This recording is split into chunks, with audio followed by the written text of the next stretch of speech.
అపవాదు అనే చందమామ కథ చెప్పుకుందాం. పూర్వం గొప్ప ధనవంతుడైన వైశ్యుడుండేవాడు. ఆయనకు సుబుద్ధి అనే ఒక కుమారుడు, సుమిత్ర అనే కుమార్తె ఉండేవారు.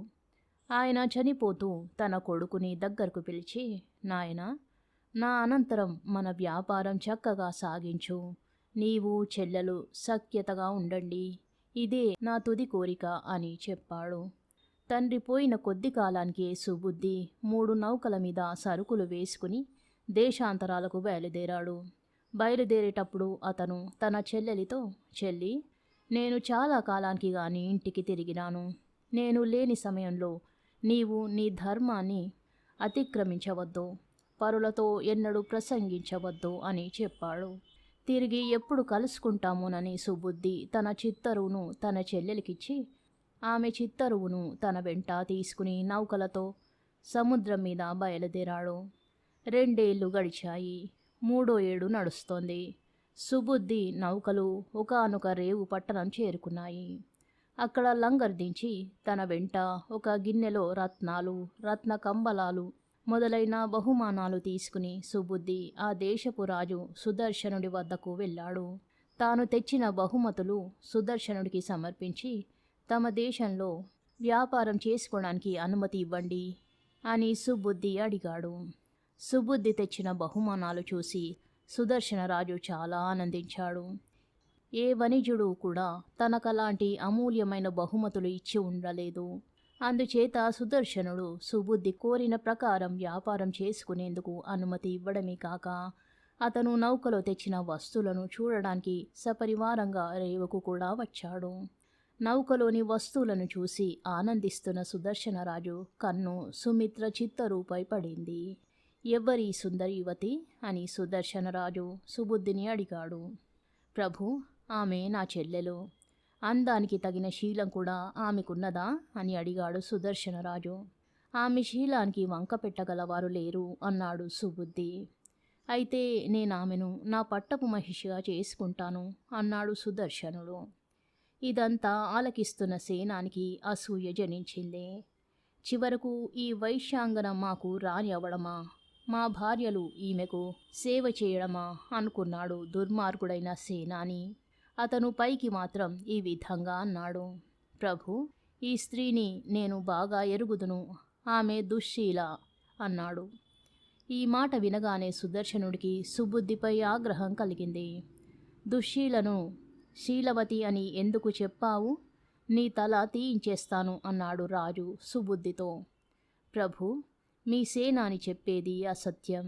చేతనైతే అతను ఆ మాటలు రుజువు చేసుకోమనండి. నా చెల్లెలిని ఎరుగుదునంటున్నాడు కాబట్టి ఆమె వేలి ముద్రికను తీసుకురమ్మనండి. ఆమె పుట్టుమచ్చ ఎక్కడ ఉన్నది తెలుసుకురమ్మనండి అన్నాడు సుబుద్ధి. సుదర్శనుడికి ఇది న్యాయంగానే తోచింది.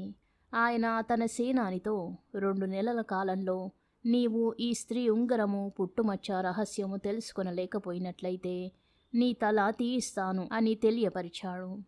సేనాని వెంటనే ప్రయాణమై సుమిత్ర దేశానికి వచ్చాడు. అక్కడ ఒక పేదరాశి పెద్దమ్మ వద్దకు వెళ్ళి తను వచ్చిన పని చెప్పి, పెద్దమ్మ, నాకా పిల్ల పుట్టుమచ్చ రహస్యము ఉంగరము తెచ్చి పెడితివా, నీకు అంతులేని బంగారం ఇస్తాను అని ఆశ పెట్టాడు. పేదరాశి పెద్దమ్మ ధనాశ చేత సుమిత్ర ఇంటికి వెళ్ళి ఆమెతో ఆ కబుర్లు ఈ కబుర్లు చెప్పి ఆమె వీపు మీద ఎడమవైపున పుట్టుమచ్చ ఉన్నట్లు తెలుసుకొని ఆమె ఉంగరాన్ని కూడా తస్కరించి తెచ్చి సేనానికి ఇచ్చింది. సేనాని వెంటనే ప్రయాణం కట్టి స్వదేశానికి తిరిగి వచ్చి సుదర్శనుడికి సుమిత్ర ఉంగరము పుట్టుమచ్చ రహస్యము తెలియజేశాడు. సుమిత్రపై చేసిన అపవాదును సేనాని రుజువు చేశాడు గనక సుదర్శనుడు కోపంతో సుబుద్ధికి మరణదండన విధించాడు. కాని సుబుద్ధి ఒక్క కోరిక కోరాడు. నేనీ దూరదేశంలో మరణించే ముందు ఒక్కసారి నా చెల్లెలిని చూడాలని ఉన్నది. ఆమెను పిలిపించి ఒక్కసారి కలుసుకొనివ్వండి. తరువాత నిశ్చింతగా మరణదండన అనుభవిస్తాను అన్నాడు. దీనికి సుదర్శనుడు అంగీకరించాడు. సుబుద్ధి తన చెల్లెలికొక లేఖ రాసి సుదర్శనుడి దూతల ద్వారా ఆమెకు పంపాడు. తన అన్న చెప్పినట్లు నడుచుకోక పేదరాశి పెద్దమ్మతో మాట్లాడినందుకు ప్రమాదం సంభవించిందని తెలుసుకుని సుమిత్ర తన అన్నను కలుసుకోవడానికి బయలుదేరింది. సుదర్శనుడి రాజ్యం చేరుకోగానే ఆమె తిన్నగా రాజు వద్దకు వెళ్ళి, ప్రభూ, ఈ కర్ణాభరణం చూడండి, ఇది విలువైనదేనా అని అడిగింది. సుదర్శనుడు ఆమె ఇచ్చిన కర్ణాభరణంలోని రత్నాలను పరీక్షించి, నిశ్చింతగా ఇది అమూల్యమైనదే, కానీ దీనిని నాకెందుకు చూపుతున్నావు అని ఆశ్చర్యంగా అడిగాడు. తమ సేనాని దీని జతను నా వద్ద తస్కరించాడు. తాము ధర్మస్వరూపులు, ఇది నాకు తిరిగి ఇప్పించండి అన్నది సుమిత్ర దీనంగా. రాజు సేనానిని పిలిపించి సుమిత్ర చేసిన ఆరోపణలను చెప్పి, ఈమె కర్ణాభరణం దొంగిలించావట, దానిని వెంటనే ఆమెకు తిరిగి ఇచ్చేయి అన్నాడు. సేనాని నిర్ఘాంతపోయి, ప్రభూ, అసలీమె ఎవరో నేనెరుగను, నా జన్మలో ఎన్నడూ నేనీమె ముఖమైనా చూసి ఉండలేదు, నేనీమె కర్ణాభరణం దొంగిలించడమేమిటి అన్నాడు. వెంటనే సుమిత్రరాజు సుదర్శనుడి వైపు తిరిగి, ప్రభూ, నేను సుబుద్ధి చెల్లెలు సుమిత్రను. నన్ను మీ సేనాని తన జన్మలో ఎన్నడూ చూసి ఉండకపోతే మా అన్నకు తమరు మరణదండనను ఎందుకు విధించారో సెలవియ్యండి అని ప్రశ్నించింది. తన సేనాని చేసిన మోసము, సుమిత్ర చేసిన యుక్తి సుదర్శనుడికి అర్థమైపోయింది. ఆయన తన సేనానికి మరణదండన విధించి సుబుద్ధిని ఖైదు నుండి విడిపించి సుమిత్రను పెళ్లాడి చాలా కాలం సుఖంగా రాజ్యం చేశాడు. కథ సమాప్తం. వ్యత్యాసం అనే మరో కథ చెప్పుకుందాం. చంద్రపీడుడు కాంచన నగరపు రాజు. ఆయన వద్ద ధవలముకుడని ఒక సేవకుడుండేవాడు. ధవలముకుడు ఏ రోజు కూడా కొలువు నుంచి నేరుగా ఇంటికి వచ్చేవాడు కాదు. ఎక్కడో ఒకచోట భోజనం చేసి తాంబూలం వేసుకుని బాగా పొద్దుపోయిన తర్వాత ఇల్లు చేరుకునేవాడు.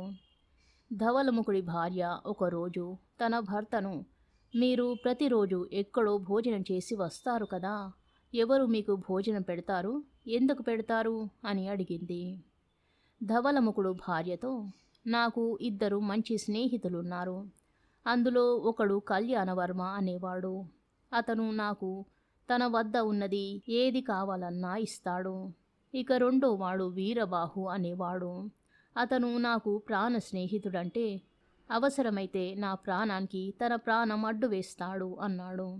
తన భర్తకు అంత గొప్ప స్నేహితులున్నారని విని ధవలముకుడి భార్య చాలా సంతోషించింది. నాకు మీ మిత్రులను ఒకసారి చూపుతారా అని భర్తను అడిగింది. దానికేం భాగ్యం, రేపు నా వెంటరా, ఇద్దరి ఇళ్లకు వెళ్ళి వద్దాం అన్నాడు ధవలముకుడు. మర్నాడు ఉదయం భార్యాభర్తలిద్దరూ కళ్యాణవర్మ ఇంటికి వెళ్ళారు. అతడు వారిని గొప్పగా సత్కరించాడు. తన భర్త చెప్పిన దానిలో అతిశయోక్తి లేదని ధవలముకుడి భార్య తెలుసుకున్నది. తరువాత ఆ దంపతులిద్దరూ వీరబాహు ఇంటికి వెళ్ళారు. చదరంగమాడుతున్న వీరబాహు ధవలముకుడికేసి ఒకసారి చూసి, ఏమోయ్ వచ్చావా, కూర్చో అని తిరిగి ఆటలో నిమగ్నుడయ్యాడు. భార్యాభర్తలు కొంచెంసేపు కూర్చుని వెళ్ళి వస్తామన్నారు. వీరబాహు తల ఎత్తకుండానే మంచిది అన్నాడు.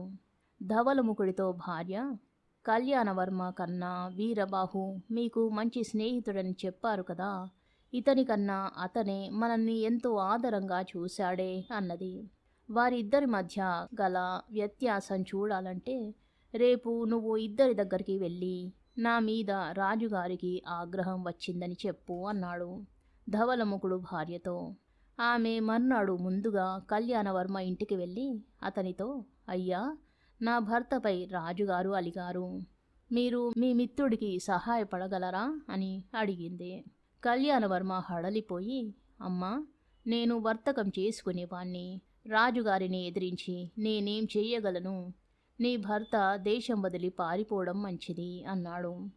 ధవలముకుడి భార్య వీరబాహు ఇంటికి వెళ్ళి అతనితో కూడా అదే మాట చెప్పింది. ఈ మాట వింటూనే వీరబాహు డాలు కత్తి పట్టుకొని ఆమె వెంట బయలుదేరి వచ్చి ధవలముకుడితో, మిత్రమా, నీ మీద రాజుకు కోపం తెప్పించిన తుచ్చుడెవడో చెప్పు, వెంటనే ఆ పాపాత్ముడిని హతమార్చుతాను అన్నాడు ఆవేశంతో. ధవలముకుడు నవ్వుతూ, కూచోవోయ్, మంత్రిగారు రాజుగారిని నా పట్ల సుముకుణ్ణి చేశారులే అన్నాడు. అతడు వెళ్ళిపోయాక ధవలముకుడు భార్యతో, చూసావు కదా నా ఇద్దరు మిత్రులలో గల వ్యత్యాసం అన్నాడు. కథ సమాప్తం. శుభం.